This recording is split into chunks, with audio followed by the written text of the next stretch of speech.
considerando, vamos dizer assim, essa dependência toda do governo em acionar gatilhos fiscais como respostas a todas essas dificuldades de atingir a meta fiscal também de 2024, né? Levando em conta, de fato, esta proposta de tentar aumentar esse limite aí dos gastos para este ano, os subsequentes ajustes também ali em contingenciamentos, como que você avalia o risco, de fato, que essas medidas elas podem levar de uma forma, uma deteriorização ainda maior das contas públicas, especialmente se as receitas projetadas, elas não se materializarem conforme o esperado. Inclusive, a gente já viu isso acontecendo no ano passado. Teve muita desidratação, teve mudanças ali, receitas superestimadas, e a gente está com este problema. Parece que a batata está ficando mais quente ainda ali na mão do Fernando Haddad. Paula, não tem mais batata. É o carvão mesmo. Estão segurando um carvão incandescente. Essa que é a situação atual. Note o seguinte. A perspectiva de um ano de eleição, congressistas passarem leis que oneram ainda mais o contribuinte, que anda muito descontente, eu diria para você é zero. Se passar alguma coisa, é muito desidratado. Tá certo? Outro ponto importante da receita.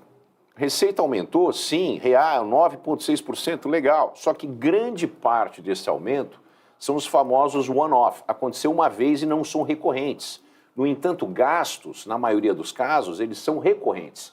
Quer dizer, você não pode fazer um contrabalanço quando você tem algo que vem uma vez e você assume uma dívida que vai ser perene com esse negócio. Então, isso está acontecendo. Aos poucos, a gente está piorando. E isso impacta diretamente o equilíbrio fiscal e bate na relação dívida-PIB, que é uma das grandes preocupações que eu e a maioria dos economistas temos. A relação dívida-PIB já anda na casa dos 80%. 80% é o sinal amarelo, o sinal âmbar, né, de preocupação, né, com o espaço de liquidez que o governo tem. A gente tem menor problema aí porque nós temos reserva, mas as reservas são mais ou menos que nem a bomba atômica. Se começar a gastar reserva, sinaliza para o mercado que as coisas vão muito mal e isso acaba aumentando o prêmio de risco. Então, as reservas são lá como um seguro para um país que historicamente tomou decisões erradas. Esse é o custo que o Brasil tem. Esses 356 bilhões de dólares de reserva são reservas que são uma espécie de seguro para, do ponto de vista fiscal e de honrar as contas, as dívidas, a solvência do país. Mas essa solvência, como o Brasil já foi insolvente, já declarou moratória algumas vezes, já não pagou dívida, já teve hiperinflação, eu diria que esse colchão é um colchão que, se você precisar usar, você sinaliza que as coisas vão muito mal. Então, ele está lá, ele atenua a preocupação do mercado, mas não quer dizer que chegando uma relação dívida-PIB, que ao final desse governo deve bater nos 90%, que é equivalente ao que aconteceu no governo Dilma, né? A Dilma bateu 93% em relação à dívida-PIB, é muito preocupante. É muito preocupante por quê? Porque só ano passado nós gastamos 750 bilhões de reais para pagar o serviço da dívida.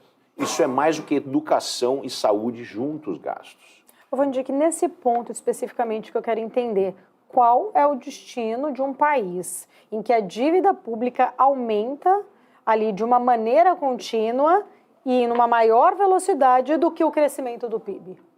Só existem duas formas de resolver esse problema. Uma é através de inflação, que serve para reduzir a relação dívida-PIB.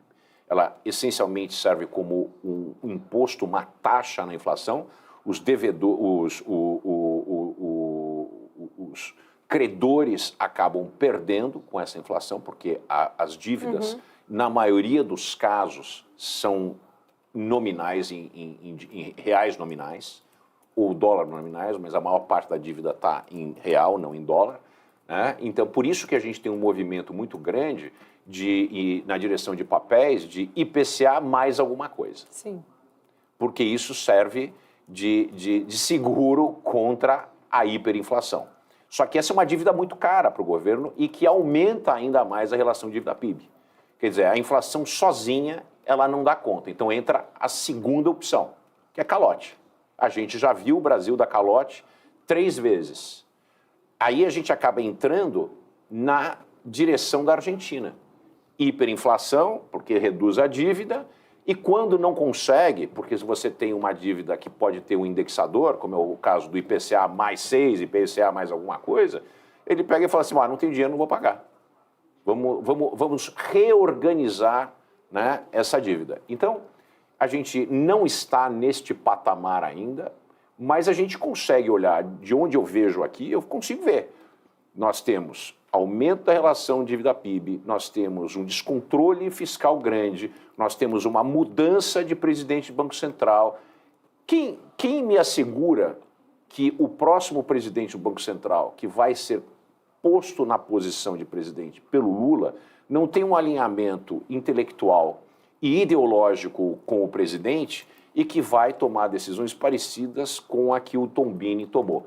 Hoje, a gente só não tem uma taxa de inflação na casa dos 7%, 8%, porque nós temos um Banco Central independente.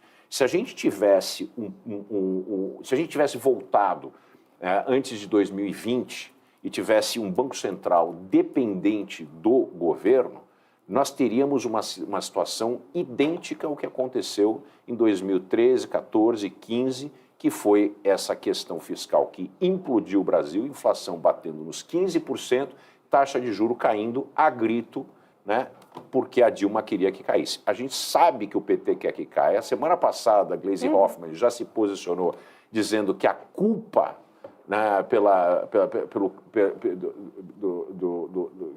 da falta de crescimento, ainda que o Brasil esteja crescendo bem, mas assim, colocou várias responsabilidades em problemas e mazelas sociais no Banco Central. Quando a gente tem um Banco Central perfeitamente alinhado ideologicamente, nós não temos esse problema. E esse que é o grande problema que a gente não, que é a falta de pesos e contrapesos.